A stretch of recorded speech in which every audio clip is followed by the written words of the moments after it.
Então, assim, quando a gente vê esse termo, né, querubim, sendo usado em Ezequiel 28, e que é um consenso de que esse era o título de Satanás, essa era a posição que ele se colocava. A gente fica muito focado na questão da posição e não tanto no que significa ser um querubim. Né? É muito incomum nos dias de hoje a gente associar essa palavra querubim com as passagens onde todos os outros querubins são citados.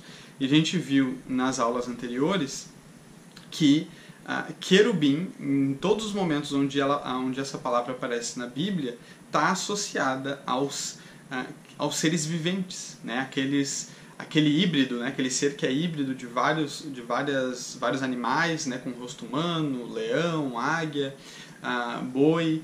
Então a gente vê que se Satanás era um querubim, Satanás era um desses seres. Que tinha esse poder de mudar a sua forma, né? Era esse ser cheio de asas, né? Alado, e que se colocava como esse guardião do trono de Deus, como era a posição dos seres viventes, né? Descritos em Ezequiel, descritos em Isaías 6, descritos em Apocalipse, né? Apocalipse 4, Apocalipse 5, onde, né, mostra ali os seres viventes dizendo santo, santo, santo. Satanás era um desses seres viventes. Né? A gente aprendeu então que eles são descritos como essa função de estar diante do trono de Deus. A gente aprendeu também que um dos nomes para esses seres, né, querubins, é também a palavra serafins, né, descrito em Isaías 6. Eles têm muita similaridade nas suas características, né? São seres que são cheios de asas, são seres que dizem santo, né? São seres que estão diante do trono de Deus. Então é o mesmo ser, é a mesma posição. Eles os querubins e os serafins não estão brigando ali para quem fica mais perto do trono.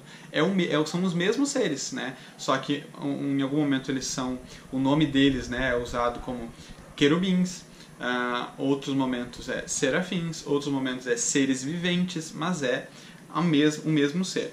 E todas as vezes que a palavra serafim é vista na Bíblia, ela foi traduzida pelo seu significado. A gente viu que essa palavra serafim, quando a gente estudou sobre isso, significa serpente. Isso mesmo. Mas aí você pensa assim, é que dentre várias traduções dessa palavra, uma delas é serpente, mas é uma tradução que quase ninguém usa. Pelo contrário, né? A tradução principal da palavra é serpente. Tanto que ela é usada na Bíblia para falar sobre serpentes, e na nossa tradução, quando a gente lê serpente, na verdade no hebraico está escrito seraf ou serafim, né, se for falar no plural, né, que são serpentes. Somente em Isaías 6 é que essa palavra, em vez de ser traduzida, ela foi transliterada. Né? Ela foi escrita no português da mesma forma como a gente escuta ela no hebraico, serafim. Então, mas por quê? Né? Por que ao invés de usar a tradução que a palavra é colocada em outras passagens bíblicas, que é serpente, por que só em Isaías 6 o tradutor deixou por serafim? Né? Talvez por algum incômodo, né? Por achar que não casava, né? O fato de uma serpente estar no trono de Deus, de que os querubins podem ser também vistos e podem tomar a forma de serpentes. Mas a gente vai ver que em Deuteronômio capítulo 8, versículo 15, em Isaías capítulo 30, versículo 6, em Isaías capítulo 14, versículo 29, a gente vai ver que a palavra serafim foi traduzida e não transliterada. Tá lá, serpente ardente ou serpente voadora. Isso mesmo, a gente vai ler junto.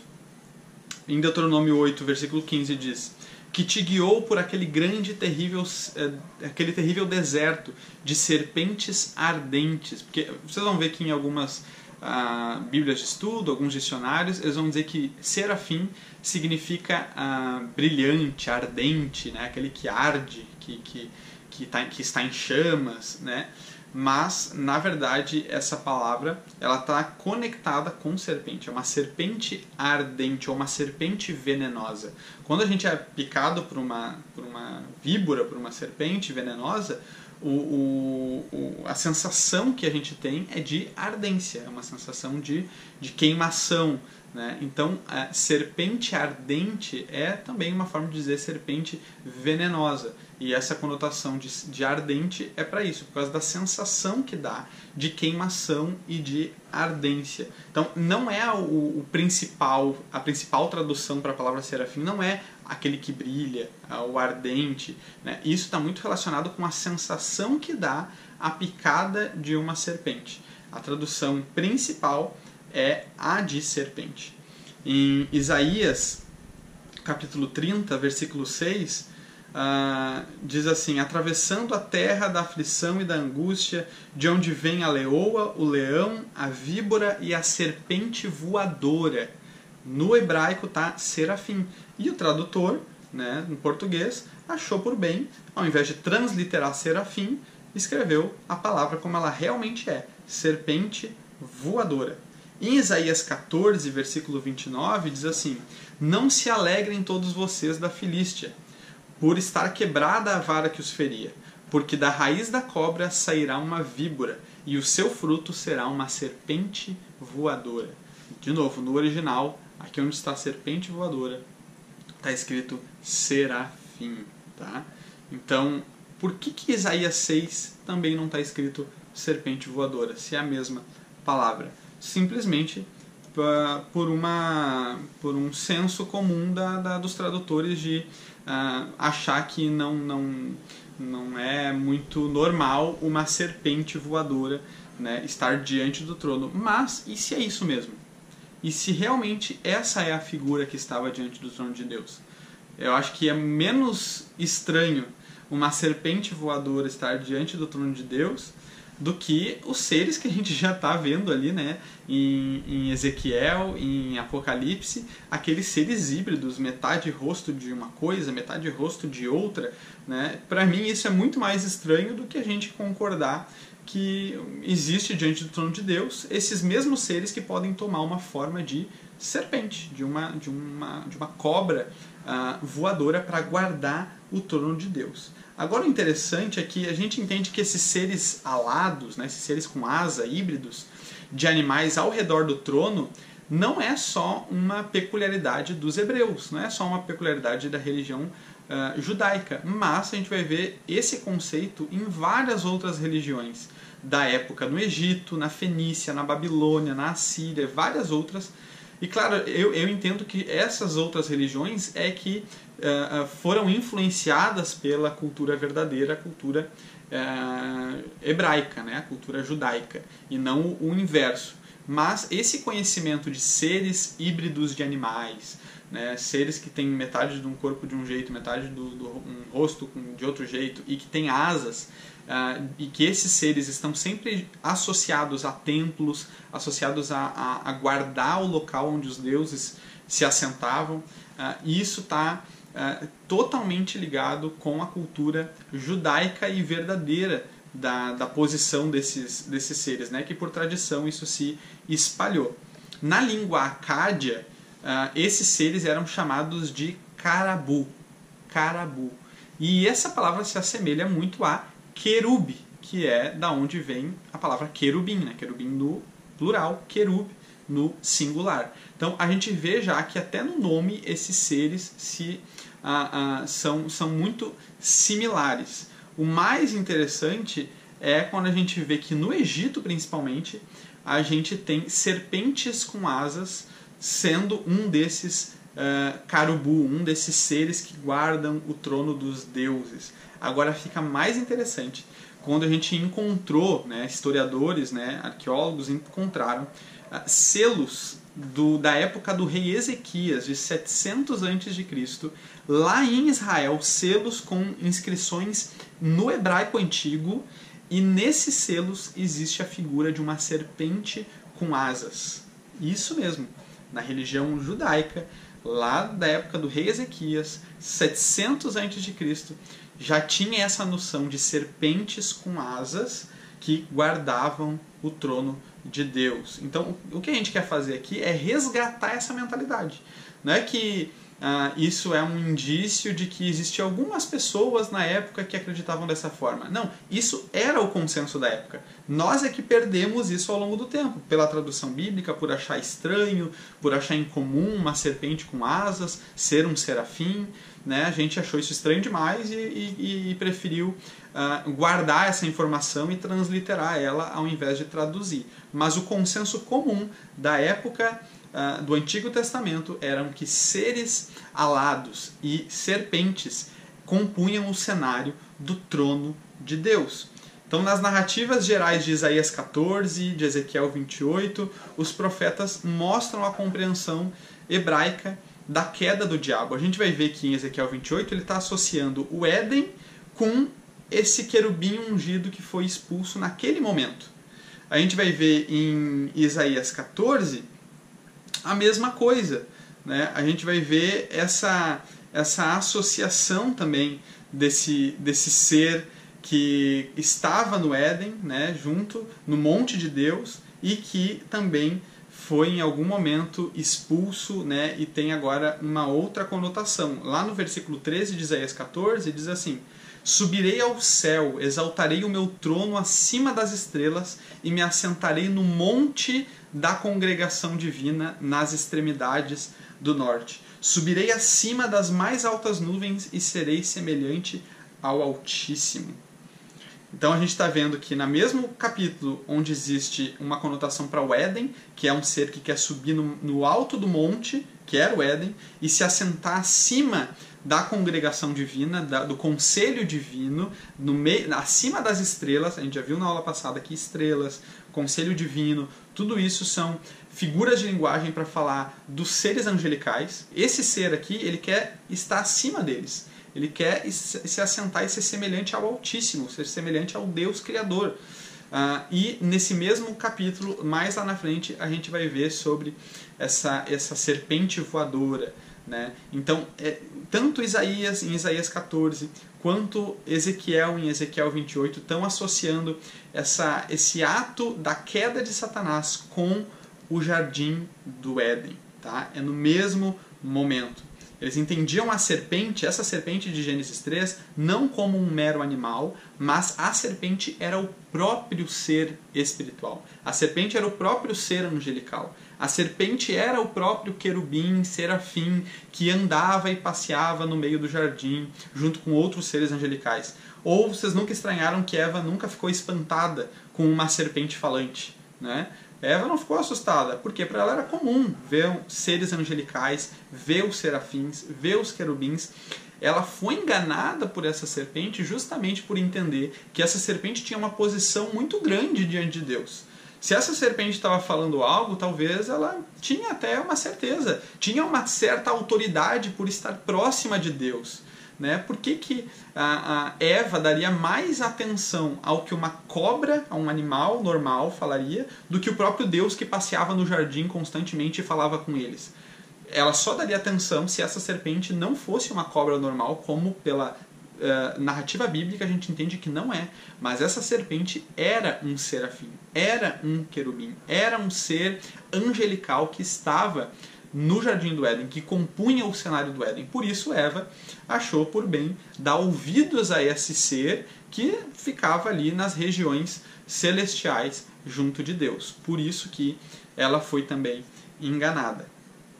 Agora, falando sobre Satanás num contexto de Novo Testamento, a gente vai ver ele se apresentando, né, de forma bem explícita na tentação de Jesus.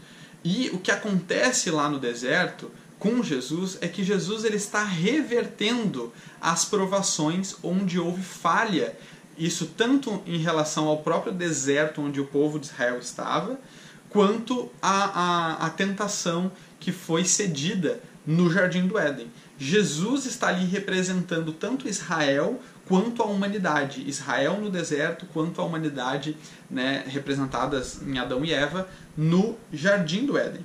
Em Marcos, capítulo 1, versículo 13, mostra um cenário onde Jesus estava habitando no meio de animais ferozes. Assim como o homem e a mulher no jardim habitavam no meio dessas bestas, no meio de bestas no sentido, né, que é a linguagem de Gênesis, a linguagem bíblica para esses animais ferozes e que eles não faziam nenhum mal. Marcos, quando ele fala de Jesus no deserto sendo tentado, ele fala que esses animais rodeavam Jesus também, para conseguir o leitor conseguir relacionar esse ato de Jesus com uma reversão do que aconteceu no Éden. A primeira tentação de Jesus tinha a ver com comida, igual a serpente fez com Eva, né? A ver com tomar daquele fruto, né? Tomar aquele fruto proibido. Jesus estava sendo tentado pelo diabo por também tomar o pão, né? Que iria fazer com que ele caísse do jejum que ele tinha proposto. O diabo também levou Jesus ao pináculo do templo, né? Da mesma forma que o jardim simbolizava o templo, que abrigava a presença de Deus, o diabo levou ele a esse lugar, a esse contexto de templo, né? E disse para ele se atirar de lá. Da mesma forma que o próprio Deus fez com Satanás e fez com Adão e Eva, principalmente, né? Que foi expulsar eles, atirar eles para fora desse monte, atirar eles para fora desse templo que era o lar de Deus. O diabo está fazendo, através de uma chantagem ali para Jesus demonstrar o poder dele. Basicamente, ao Jesus fazer isso, ele está sendo expulso do lar de Deus, ele está sendo expulso do Éden, né? Assim como o homem e a mulher foram expulsos e atirados para fora do jardim. E numa das últimas tentações, Lucas capítulo 4, do versículo 5 ao 8, relata o diabo levando Jesus a um alto monte, assim como o jardim ficava num alto monte. E de lá o diabo mostrou todos os reinos do mundo que estavam sob o seu domínio. Assim como do jardim, Deus governava em seu trono todo o mundo, né? O diabo quis fazer essa brincadeira de mau gosto, essa chantagem com Jesus, levando ele até um alto monte, mostrando como se ele fosse o rei, né, daqueles reinos, como se ele dominasse, né, em todos aqueles reinos. E Jesus venceu o diabo, né? Ele não sucumbiu em nenhuma dessas tentações, ele venceu, ele reverteu aquilo que aconteceu no Éden, ele reverteu aquilo que aconteceu no deserto com o povo de Israel, que também sucumbiu a tentações, a desobediência, mas Jesus foi diferente. Jesus venceu, garantindo a futura vitória na cruz, revertendo a desobediência de Adão e Eva. Então Satanás, que é o querubim, que é a antiga serpente, foi o primeiro a se rebelar, e essa rebelião aconteceu no jardim. Lá foi a queda de Satanás, no jardim que era o lar de Deus. De acordo com o entendimento dos profetas Isaías e Ezequiel, lá foi a queda de Satanás. A gente já viu na semana passada que ele não suportou a ideia de nós termos um papel relevante na estrutura do governo de Deus e buscou fazer com que nós nos rebelássemos contra Deus, para que a gente perdesse esse posto. Só que fazendo isso, fazendo com que a gente perdesse a nossa posição no plano de Deus, ele sendo o autor dessa desobediência, ele mesmo estava declarando guerra contra Deus e tentando usurpar o trono de Deus. Por que Satanás não é perdoado, né? O perdão ele só é oferecido a quem reconhece a necessidade de ser perdoado. Esse é um primeiro ponto. Preciso reconhecer que eu sou falho, que eu errei, e reconhecer que eu preciso de perdão. E reconhecer a necessidade de ser perdoado é entender que aquele do qual eu dependo do perdão está acima de mim. Toda vez que nós falhamos com alguém e pedimos perdão a essa pessoa, nesse ato de pedir perdão, a gente está entendendo que essa pessoa está superior a nós. E o nosso perdão depende dela. Né? A nossa vida está na mão daquela pessoa. Se ela nos perdoar, nós estamos livres. Se ela não nos perdoar, nós ainda carregamos o erro em nós. Então, o início de pedir perdão é reconhecer a autoridade de quem pode dar esse perdão. Por isso a gente é ordenado por Jesus a perdoar, para não reter a falha das pessoas, não reter o erro de quem suplica pelo perdão, né? Jesus diz, perdoa as pessoas. O diabo não considera Deus um ser superior, né? Ele não reconhece a autoridade de Deus nem para perdoar e nem reconhece a autoridade de Deus para condenar. Ele não reconhece em Deus um ser digno de se assentar no trono para julgar, né? Então começa por aí. Então o diabo nunca pode ser perdoado e nunca vai ser perdoado porque ele simplesmente não reconhece a posição de Deus. E só Deus pode perdoar ele. Então se ele não reconhece em Deus essa autoridade, nada feito. Ele nunca vai ser perdoado. A única motivação de Satanás é provar que Deus não merece o seu trono e o ser humano não merece a sua posição. Por isso que ele é o Satanás, aquele que é contra. Ele é contra tudo, ele é contra todos, ele é contra Deus, ele é contra o ser humano, ele é movido por rancor, ele é movido por inveja, ele é movido por ver ele acima dos outros num ato de não reconhecer ninguém superior a ele mesmo. Por isso que Isaías 14 fala sobre essa coisa de ele quer se assentar acima de todos, ele quer se colocar acima de todos, e não existe nada que se assemelhe mais à intenção de Satanás quando um ser humano também enxerga outros seres humanos como seres inferiores, né? Quando um ser humano enxerga no outro alguém que não é digno da sua posição. Sabe quando alguém recebe uma promoção no trabalho e alguém fala assim, essa pessoa não merecia? Isso é igual ao que Satanás pensou. Quando Deus deu uma promoção ao ser humano e disse que ele estaria numa posição relevante nos planos de Deus, Satanás olhou para o ser humano e disse, não, eles não merecem essa posição. Ou o próprio Deus, quando ele diz que Deus não merece a posição dele, a ponto dele querer se assentar no lugar de Deus, um ser humano, quando olha para outro e diz que esse ser humano é inferior, né, um sentimento de superioridade, de supremacia sobre aqueles que são semelhantes, isso é o próprio Satanás, isso é o coração de Satanás por trás dessa pessoa. Por isso que, como cristãos, nós agimos como Jesus, que se colocou, que mesmo sendo Deus, não quis tomar para si o fato de ser como Deus, mas sujeitando-se ao plano de Deus, tomou a forma de servo, tomou a forma de homem e serviu, né, a humanidade para que nós pudéssemos ser salvos. E depois se assentou num lugar acima de todos, né? Esse é o contraponto. A estrela da manhã, que é Jesus, né, que por livre e espontânea vontade, para obedecer ao Pai, se colocou abaixo dos anjos, né, se tornando semelhante aos homens. Depois ele foi exaltado acima de todos os anjos e colocado à destra de Deus para julgar todas as nações. O diabo, né, estava numa posição de destaque no céu, mas ele quis, por conta própria, subir numa posição superior. Então, por causa disso, Deus o colocou amaldiçoado abaixo de todos os animais, né? Agora ele está numa posição muito mais inferior do que até mesmo os animais.